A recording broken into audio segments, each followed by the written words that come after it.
Monggo ampun iman-iman Bu. Pengen putrane gampang suwe gampang ngajine. Perbanyaklah sedekah di pengajian, ada besek. Biasanya Ibu ya, ada kotak lewat. Ibu-ibu sok ngisi beten Bu. Nah di pengajian tuh sering ngisi nggak kotaknya Ibu? Berapa Ibu? Saya tahu kok ibu-ibu sini tuh kalau di pengajian Pak rata-rata kalau ngisi kotak itu 2.000 Pak. Nggih beten. Nek Mbak, nggih beten Bu. Bapak-bapak boten nggih Pak nggih. Bapak-bapak boten benten maksudnya enggak beda. Rata-rata 2.000, tapi juga ada itu ibu-ibu yang di belakang ada yang ngisi 50.000. Alhamdulillah. Yang niku njaluk susuk 48. Enggak apa-apa. Yang penting pokoknya sedekah. Para hadirin yang saya hormati. Lah niki wonten ibu-ibu lah punyai kok sing riyadho ibu-ibu lah bapake kenapa lho. Bapak ini tugasnya lebih berat daripada ibu-ibu. Karena apa? Besok di akhirat yang paling pertama akan diminta pertanggungjawabannya oleh Allah niku bapak. Niki Ibu. Maka bapak harus selalu apa tanggung jawab apa? Masalah ibadah. Masa ibadah anak istri itu bapak. Maka kalau anak-anak tidak mau ngaji, lebih apa itu paling utama itu bapak yang harus mengingatkan. Sebenarnya yang wajib ngajar ngaji anak, mulang ngaji putra itu yang wajib bapak. Yang kewajiban mulang anak-anak itu bapak. Tapi ketika bapak merasa tidak mampu memberikan ilmu kepada anak-anaknya, maka harus dipasrahkan datang Pak Kiai, pasrahkan datang Bunyai. Maka kewajibannya apalagi seorang bapak punya kewajiban memberikan nafkah, golek ke sangu mondok, golek ke sangu sekolah. Mula bapak kewajibannya golek duit sing sak akeh Pak. Mula bapak-bapak niku harus bagaimana? Tidak boleh pelit terhadap istri dan anak-anaknya. Nek bapak-bapak sini biasanya lomo-lomo betul Bu. Lomo betul bapak-bapak Ibu. Wah, kelihatan nggih dari wajah-wajahnya kelihatan. Mula bapak-bapak yang hadir di sini kalau kepengen rezekinya lancar, pengen mboten Pak? Pengen mboten nek padus rezekinya lancar seperti hujan yang deras Pak? Kepengen Pak? Nek kepengen lancar, maka derek dawuh Kanjeng Nabi. Kanjeng Nabi dawuh ngeten. Seorang suami ketika bekerja pengen rezekinya banyak lancar, maka ketika mendapatkan uang dari mana saja, entah itu gajian, entah itu panenan, entah itu pendapatan dari pasar, semua uangnya diberikan kepada istrinya. Bro, Ibu tak berani loh Bu, dan itu nonton loh Bu. Maka suami, saya ulang lagi, suami pengen rezekinya lancar seperti hujan yang deras, ketika mendapatkan uang berapa saja, maka uangnya diberikan semua kepada istrinya. Enten sing boten Bu, sing cok nek kalih garwane pelit enten boten Bu. Enten Pak. Enten Bu. Wah nyambut gawene petel.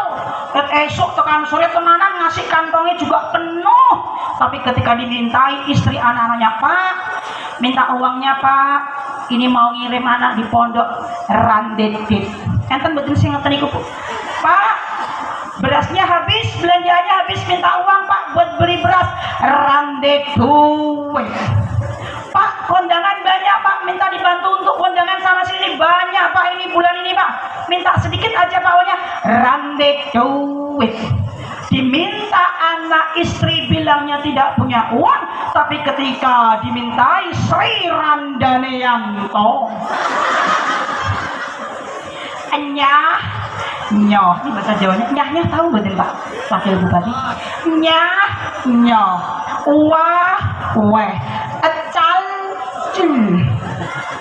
ini bahaya ini kalau ada suami sama istri anak pelit, tapi sama istrinya tetangganya, nyoh. Ini ngalamat besok di akhirat siap-siap bertemu sama malaikat bakal dipentungi karo malaikat. Maka dari itu, maka kita bersama-sama monggo saling kerjasama bagaimana supaya kita mempunyai anak yang baik, ibu yang berikan pendidikan, bapak yang mencarikan nafkah untuk biaya putra-putri kita mengaji dan sekolah. Kemudian Bapak Ibu yang saya hormati, anak kita ini akan menjadi baik dan tidaknya juga tergantung ibu yang saya hubungi. Karena ibu itu sebagai apa? Ibu itu adalah madrasatul ula. Ibu ini yang berikan pendidikan. Dari mulai kecil itu ibu yang berikan contoh. Maka kalau ibu-ibu kepengen anaknya kita baik, berakhlakul karimah, ibu juga harus punya akhlakul karimah. Maksudnya bagaimana? Anak kepengen jadi bocah sing duweni tata krama, ibu juga memberikan harus apa kepada suami juga harus tata krama. Yen sewu ibu-ibu yang hadir di sini, insya Allah wanita sholihah semua ya bu ya, sholihah semua ya ibu ya. Nah, wanita yang sholihah ini juga ada ciri-cirinya. Ciri-ciri wanita sholihah yang bagaimana? Yang berakhlakul karimah. Maka anak kiambak niki menisot dari akhlakul karimah. Yang pertama tergantung cetakan yang mencetak, nyen sewu, tergantung ibunya. Maksudnya bagaimana? Anak akhlaknya apik, ibu juga harus berikan contoh akhlak yang baik. Sekarang ibu-ibu ini contohnya. Contoh akhlak yang baik ketika ibu-ibu pergi kemana saja pamit sama suami. Ibu-ibu kalau pergi pamit nggak sama suami? Betul. Ibu-ibu pamit kemana saja? Leres pak? Sok pamit boten pak? Oh ibu apa yang meni boten, ibu yang meni pamit. Ini saya kalau dicekali tutup esin tadi. Geser pak, panas pak. Anget-anget nih. Anu kok, niki kalau kan tadi meriang ketipak ya, jadi malah anget-anget nih. Ibu, bu, ini ibu-ibu yang datang pengen jadi ahli surga, pengen jadi bidadari surga, maka harus punya akhlakul karimah. Kemana saja pergi, kemana entah itu ngaji, kondangan, ke pasar, ya bu ya, takziah dan sebagainya, pamit sama suami. Kemudian tidak hanya pamit ibu akhlakul karimahnya, yang kedua apa? Setelah pamit kemudian pegang tangan suami, bersalaman, tidak hanya bersalaman saja tapi tangannya dicium. Muah, muah, muah, muah. Sok ngoten beten bu. Bu, ibu sering salaman nggak sama suami? Pak, astana jangan dicium beten kare garwane pak. Oh bless. Saya maklumi, mungkin saja yang tidak pernah bersalaman dan mencium tangan belum tahu pahalanya. Bu, bu, bu, pak, pak, oi, oi, pak, pak, alah, masya Allah.